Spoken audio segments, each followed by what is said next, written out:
Mahkamah Konstitusi akan menggelar sidang perdana sengketa pemilu Kamis 27 Maret besok. Sidang akan terbagi dalam 2 sesi dan melibatkan pihak-pihak terkait.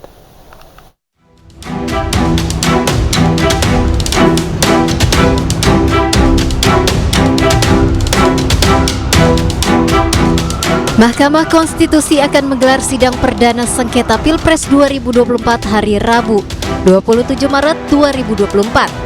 Hal tersebut dituangkan dalam Peraturan MK Nomor 1 Tahun 2024. Persiapan sidang telah dilakukan, termasuk komposisi hakim yang akan memimpin sidang. Mahkamah Konstitusi juga memberikan kuota kursi untuk para pemohon, yaitu 12 orang di dalam ruang sidang. Sidang besok terbagi atas 2 perkara, yakni pada pukul 8 pagi sidang perkara bernomor registrasi 01 yang akan dihadiri oleh Capres Anies Baswedan. Kemudian sidang akan dilanjutkan dengan agenda berikutnya, yakni perkara yang diajukan oleh tim hukum Capres Ganjar Mahfud. Yang pasti di ruang sidang dulu ya. Di ruang sidang itu kita sudah siapkan rencana persidangan besok. Besok kan ada 2 perkara ya. Pagi dulu jam 8 itu perkara 01. Kemudian siang jam 13 sampai selesai perkara 02. 02 itu maksudnya nomor perkara ya. Kemudian masing-masing pihak untuk pemohon itu diberikan kuota kursinya itu 12, ditambah kalau prinsipalnya hadir 2. Prinsipal itu calon presiden, wakil presiden. Jadi 12 itu kuasa hukum termasuk 2 juru bicara di situ. Begitu juga pihak terkait 12 kuasa termasuk jubir, kemudian prinsipalnya. Sidang sengketa akan digelar selama 14 hari sebelum akhirnya perkara tersebut diputuskan oleh Mahkamah Konstitusi. Mahkamah Konstitusi juga mengundang para pihak terkait seperti Komisi Pemilihan Umum dan Bawaslu yang juga diberikan kuota kursi di ruang sidang sebanyak 12 kursi. Dari Jakarta, tim liputan iNews melaporkan. Tim Pembela Demokrasi Indonesia atau TPDI mendatangi gedung Mahkamah Konstitusi Selasa siang. Kedatangan TPDI bertujuan untuk memberi dukungan kepada MK dalam mengusut gugatan hasil pemilu 2024. Selain memberikan dukungan, TPDI juga akan mengawal jalannya proses persidangan hingga putusan dibacakan. Hal ini dilakukan guna memastikan tidak ada intervensi terhadap hakim konstitusi saat mengusut perkara gugatan sengketa hasil pemilu 2024 yang diajukan kubu Paslon 01 dan Paslon 03. Koordinator TPDI, Petrus Celestinus, menyebut saat ini MK dalam kondisi memprihatinkan lantaran berada dalam cengkraman nepotisme dinasti politik. Petrus meminta agar 8 hakim konstitusi yang memutus perkara harus dalam keadaan merdeka dari segi keamanan. Ingin menyampaikan pernyataan keprihatinan kepada Mahkamah Konstitusi, berikut dukungan dan sekaligus ingin mengawal persidangan Mahkamah Konstitusi besok tanggal 27 Juli dan seterusnya terkait dengan persidangan perselisihan hasil Pilpres 2024. Mengapa pernyataan itu pernyataan keprihatinan?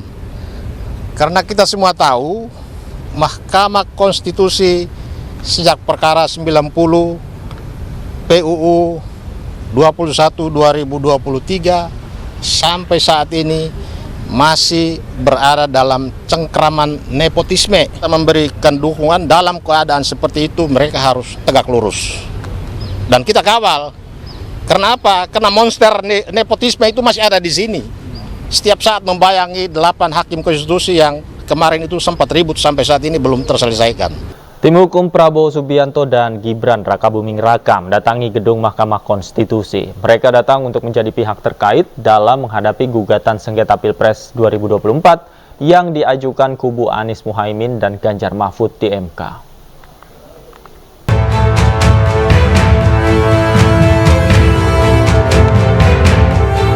Tim hukum yang diketuai Yusril Iza Mahendra bersama sejumlah menyerahkan surat permohonan pihak terkait dalam 2 perkara yang diajukan ke Mahkamah Konstitusi Senin malam. Perkara ini dimaksud Yusril yakni perselisihan hasil pemilihan umum atau PHP yang dilayangkan kubu Anies Baswedan Iskandar dan Ganjar Pranowo Mahfud MD. Administrasi yang diperlukan untuk menjadi pihak terkait telah dilengkapi. Total dapat 5 pengacara yang akan menghadapi gugatan dari paslon nomor 1 dan nomor 3.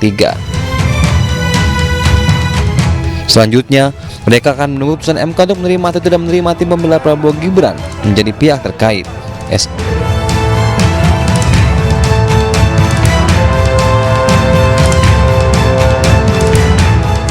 Jadi ada 45 orang anggota tim pembela Prabowo Gibran pada malam hari ini telah menyerahkan surat permohonan untuk menjadi pihak terkait dalam 2 perkara yang diajukan ke Mahkamah Konstitusi. Pertama adalah perkara yang diajukan oleh Pak Anies Baswedan dan Pak Muhaimin Iskandar, dan yang kedua adalah perkara yang diajukan oleh Pak Ganjar Pranowo dan Pak Mahfud MD. Oleh karena ada 2 pemohon, maka kami mohon untuk menjadi pihak terkait pada kedua perkara tersebut, dan seluruh kelengkapan yang diminta oleh Mahkamah Konstitusi telah kami serahkan malam ini. Antara lain surat kuasa sudah lengkap semuanya, berita acara sumpah, kartu tanda anggota advokat, semuanya lengkap, tidak ada satupun yang kurang. Juga surat kuasa sudah ditandatangani oleh Pak Prabowo Subianto dan Pak Gibran Rakabuming Raka dan sudah sah, dan juga sudah ditandatangani oleh seluruh penerima kuasa dan sudah diserahkan ke Mahkamah Konstitusi. Jika diterima, tim pembela Prabowo Gibran akan persiapkan jawaban secara eksepsi atas permohonan yang diajukan kubu Anies dan Ganjar maksimal pada 27 Maret 2024. Dari Jakarta, Dilami Aulia dan Iriansyah, iNews melaporkan. Sebelumnya, Mahkamah Konstitusi menerima 2 gugatan hasil Pilpres yang meminta memenangkan Prabowo Gibran didiskualifikasi dan segera diadakan pemilu ulang. Gugatan dilayangkan paslon nomor 1 Anies Muhaimin dan paslon nomor 3 Ganjar Mahfud.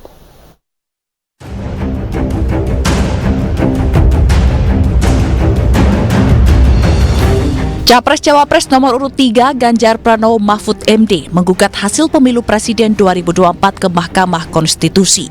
Ganjar Mahfud menilai ada indikasi kecurangan selama sebelum hingga setelah pemungutan suara.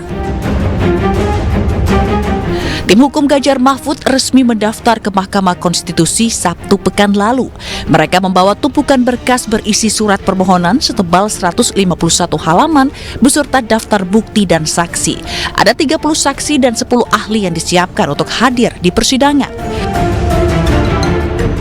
Dalam permohonannya, Ganjar Mahfud meminta kemenangan Prabowo Subianto, Gibran Rakabuming Raka didiskualifikasi dan segera diadakan pemungutan suara ulang. Kita tidak ingin itu dilanggar, ya. Nah, kita melihat asal muasal ini semua adalah nepotisme. Sekali lagi saya ucapkan nepotisme yang membuahkan abuse of power, penyalahgunaan kekuasaan yang terkoordinasi. Ya. Nah, ini yang menjadi inti dari persoalan kebangsaan dan kenegaraan yang kita hadapi ini. Karena nepotisme itu melahirkan abuse of power yang punya ramifikasi, ya, yang begitu banyak. Nah, ramifikasinya apa? Yaitu putusan MK nomor 90, salah satu. Ya, itu ramifikasinya. Nah, Anda bisa lihat putusan MK-MK, putusan DKPP dan sebagainya. Nah, ramifikasinya yang lain apa? Intervensi kekuasaan. Kemudian politisasi bansos, itu ramifikasinya. Dan kriminalisasi kepala desa. Sebelumnya, Capres-Cawapres nomor urut 1 Anies Baswedan dan Muhaimin Iskandar telah lebih dulu mendaftarkan gugatan hasil Pilpres ke MK Kamis pekan lalu. Mereka meminta pemilu ulang tanpa diikuti Cawapres nomor urut 2 Gibran Rakabuming Raka. Menurut tim hukum Amin, pencalonan Gibran bermasalah sejak awal. Sidang perdana perselisihan hasil pemilihan umum digelar Rabu 27 Maret 2024. Adapun putusannya akan dibacakan Senin 22 April 2024. Dari Jakarta, tim liputan iNews melaporkan.